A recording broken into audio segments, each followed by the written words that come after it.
Ok.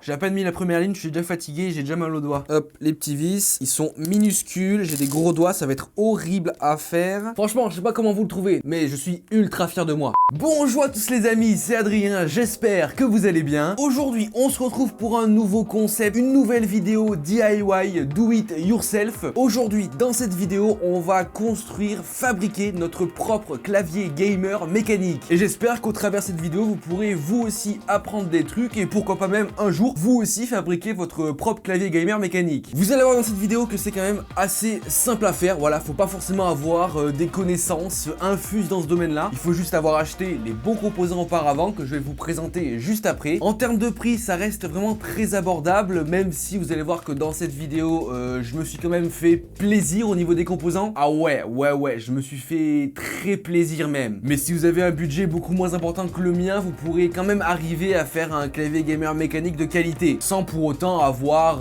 toutes les fonctionnalités que moi j'aurais sur mon clavier. Même s'il y en a, c'est vrai, c'est un peu du Jackie tuning. Bon, avant d'attaquer le montage, il faut bien sûr que je vous présente tout ce que j'ai acheté, tous les composants qui vont au final faire notre clavier gamer mécanique. Ok, première boîte. Alors, on commence avec ceci. Bon, alors ça, c'est pas le composant le plus important, c'est tout simplement la plaque qui va se fixer entre la carte mère que je vous sortirai après et les switches. Voilà, moi je l'ai prise en transparent. Pourquoi parce que vous verrez qu'il y a un peu du RGB, donc c'était pour que le RGB ressorte. Ça coûte 19 $. Voilà, c'est pas très cher. Enfin, c'est un bout de plastique, donc ouais, c'est un peu cher pour ce que c'est. Ensuite, juste ici, nous avons le composant principal de cette vidéo DIY. Voilà, c'est tout simplement la carte mère du clavier. Enfin, c'est le clavier, voilà. Ça, c'est votre clavier. Dans tous vos claviers, vous avez quelque chose qui ressemble à ça. Donc, le modèle, c'est la DZ60 RGB. 60, pourquoi? Parce qu'on aura un clavier à 60%. On n'aura pas, par exemple, les touches des numéros. Ça, on n'en a pas besoin. Et RGB, pourquoi? Pour le mode RGB Jackie Tuning. Voilà, donc... c'est sympa quand même. Donc elle se branchera en USB type C, ça c'est cool. Ça coûte 55 $. Pourquoi? Parce que il y a l'USB type C, il y a le RGB, il y a une version juste en dessous qui n'a pas la fonctionnalité RGB qui coûte moins cher. Donc voilà, je me suis fait plaisir, je voulais du RGB. Donc c'est cool. La particularité aussi de cette carte mère là, c'est que les switches que je vous sortirai après se clipsent dessus. Parce que sur la plupart des autres, vous devez souder vos switches avec de l'étain, avec un fer à souder. Ça c'était galère, j'avais pas envie de le faire en vidéo. Surtout que ça vous permettra de pouvoir changer vos switches si un jour vous décidez de changer vos switches. Ok, ça très important. Alors ce qu'il y a là, bon... Voilà pourquoi au final ça va faire cher au niveau de ma version. Comme je dis, je me suis fait ultra plaisir. Ça c'est tout simplement la case de mon clavier, hein. Donc ce qui va accueillir en gros tous les composants, tout le clavier. Voilà, c'est de l'alu brut, voilà, un peu brossé. C'est ultra lourd, c'est quand même très très lourd. Voilà, ça coûte 88 $. Ouais, c'est ultra cher. Par contre, je voulais absolument celui-là parce que je voulais un truc qui soit de qualité, qui dure dans le temps, qui soit classe. Moi je le trouve vraiment trop classe. Bien sûr, je vous le dis, je me suis fait plaisir dans cette vidéo. Donc si vous avez un budget beaucoup plus faible, vous avez des cases comme celle-ci en plastique qui coûtent 20 $. Voilà, c'est sûr que ça fait une différence à la fin au niveau de la facture. Mais bon, je me suis fait plaisir. Ensuite, deuxième boîte. Donc là, il y a beaucoup de choses. Hop. Alors on commence bien sûr par le câble USB type C qui était fourni avec la carte mère, donc ça c'est cool, hein, voilà, vous n'avez pas à le payer, c'est nice. Ensuite nous avons ces sortes de petites choses là, ça a l'air un peu barbare comme ça, mais c'est simplement des stabilisateurs qui vont vous permettre, une fois mis sur la carte mère, de stabiliser les grandes touches comme la touche espace, la touche entrée, voilà, les touches qui sont un peu plus grandes que la normale pour éviter qu'elles se baladent à droite à gauche. Ça coûte quand même 10 $, voilà, mais au final t'as des touches qui ne se baladent pas. Et au final nous avons du coup les amis le Saint Graal, les switches. Donc les switches que j'ai choisis pour ce DIY clavier gamer mécanique sont des Gateron Brown Switch. Voilà, des switches assez polyvalents, que ce soit dans l'univers du gaming pour différents jeux, assez silencieux et assez réactifs. Voilà, je voulais des switches qui allient un peu tout, la polyvalence, le silence, etc. Et j'ai trouvé, voilà, ces Gateron Brown qui sont plutôt sympathiques. Donc là j'ai un pack de 68 switches pour 13,60 $. Il y avait une petite promotion, sinon je crois que ça vaut 20 $. C'est pas excessivement cher en vrai pour ce que c'est, donc voilà, 13,60 $, c'est dans le panier. Et enfin les amis, pour finir, parce que voilà, quand t'as fait ton clavier, il faut bien sûr des touches.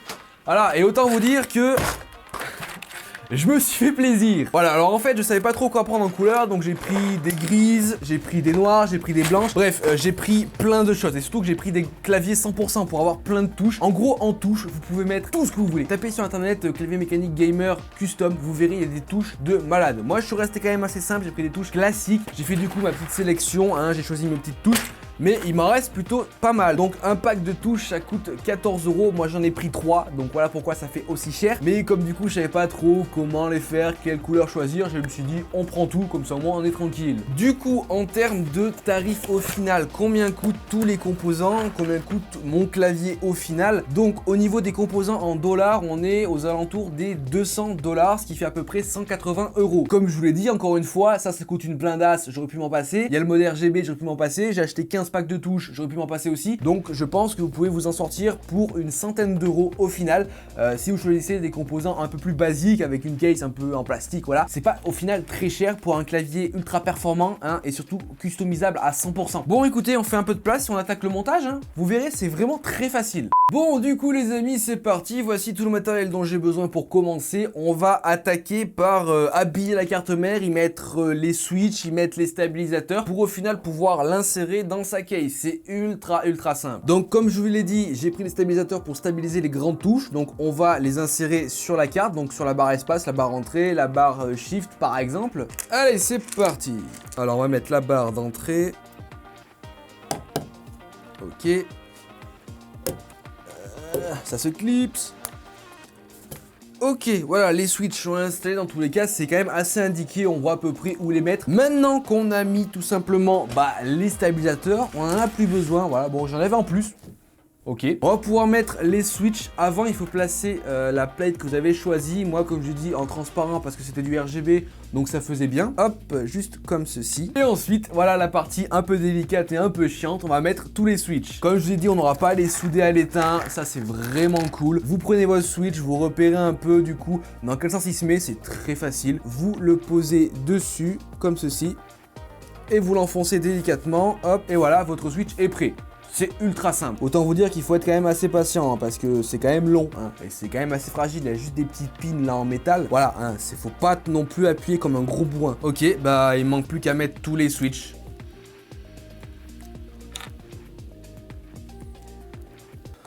J'ai à peine mis la première ligne, je suis déjà fatigué, j'ai déjà mal aux doigts. J'ai soif. Il m'en reste une. J'en profite, si t'es toujours pas abonné à la chaîne, je t'invite à le faire, c'est gratuit. Et n'oublie pas d'activer la cloche pour recevoir toutes les notifications. Et si t'es gentil, n'oublie pas de mettre un petit like à cette vidéo, ça m'a quand même pris du temps, voilà, de faire tout ça, de préparer cette vidéo, donc n'hésite pas à le faire. Ok, on y retourne. On arrive à la fin après une demi-heure d'efforts intenses. Le joueur français Solotech qui a mal au doigt arrive enfin à finir de brancher les switches de son clavier gamer mécanique. Et c'est terminé, on a fini de brancher les 63 switches sur la carte mère de mon clavier. Bon écoutez, c'est simple, maintenant on va la présenter dans le socle et on va la visser. Hop, les petits vis, ils sont minuscules, j'ai des gros doigts, ça va être horrible à faire. On la pose, on fait rentrer le USB type C dans son trou, comme ceci. Alors là, on va galérer, ça je le sais. Vis de merde. Ils auraient pas pu faire des plus gros vis ou des vis plus longs, je sais pas, moi non, ça c'était pas possible. C'était trop compliqué ça, de faire des vis plus longs, non ? Bon, ça y est, j'ai fini de visser du coup la plate avec les switches directement sur la case. Maintenant, ce qu'il nous reste à faire, l'avant-dernière étape, on va tout simplement y fixer nos touches dessus. Ok, donc bon, moi j'ai fait déjà ma propre sélection hein, avec les touches que je voulais mettre à l'intérieur. Donc voilà, il n'y a plus qu'à les mettre dessus, donc vous pouvez absolument les mettre où vous voulez, parce qu'après on branchera le clavier sur l'ordi et on va entièrement le configurer, donc vous pouvez faire totalement n'importe quoi avec vos touches. Et vous pourrez après les modifier à l'infini suivant vos humeurs. Ah, imaginez-moi quand j'ai dû tout trier les touches quand elles sont arrivées. Ah ouais, ça a été une galère, moi je vous le dis.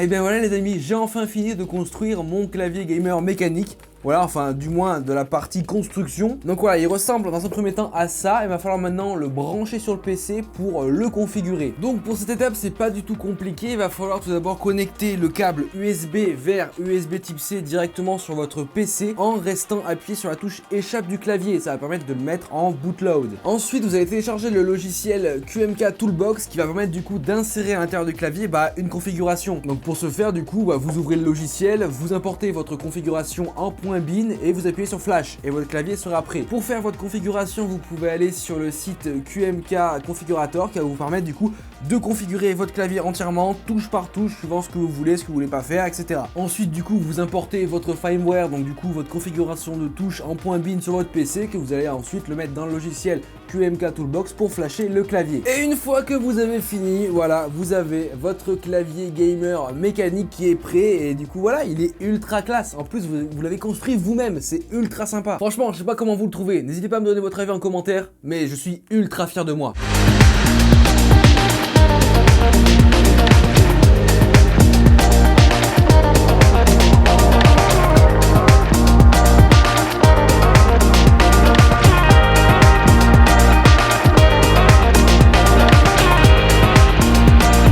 Bon ben voilà les amis, franchement c'est ultra cool. En plus la frappe elle est juste magnifique, il fait pas extrêmement de bruit, il est vraiment très réactif vu que c'est des Switch Gateron Bron. Comme je lui ai dit les touches, moi ça me plaît en tout cas, donc c'est le principal en fait, donc vous pouvez faire tout et n'importe quoi avec, donc ça c'est juste trop bien. J'espère vraiment les amis que cette vidéo vous aura plu parce que j'aurais mis beaucoup de temps et d'argent dans cette vidéo. N'hésitez pas du coup à vous abonner à la chaîne en activant la cloche pour recevoir toutes les notifications et bien sûr pour récompenser mon taf, n'hésitez pas à mettre un gros like à cette vidéo. J'espère bien sûr vous avoir appris quand même quelques trucs, vous aurez bien sûr dans la description tous les liens de tous les composants que j'ai pu acheter pour ce clavier là et vous aurez aussi une autre configuration de clavier un peu moins chère pour que ça puisse correspondre à tous les budgets et à toutes les bourses. En tout cas encore une fois les amis, j'espère que ça vous aura plu. Moi je vous dis à plus dans de prochaines vidéos. Allez, ciao tout le monde.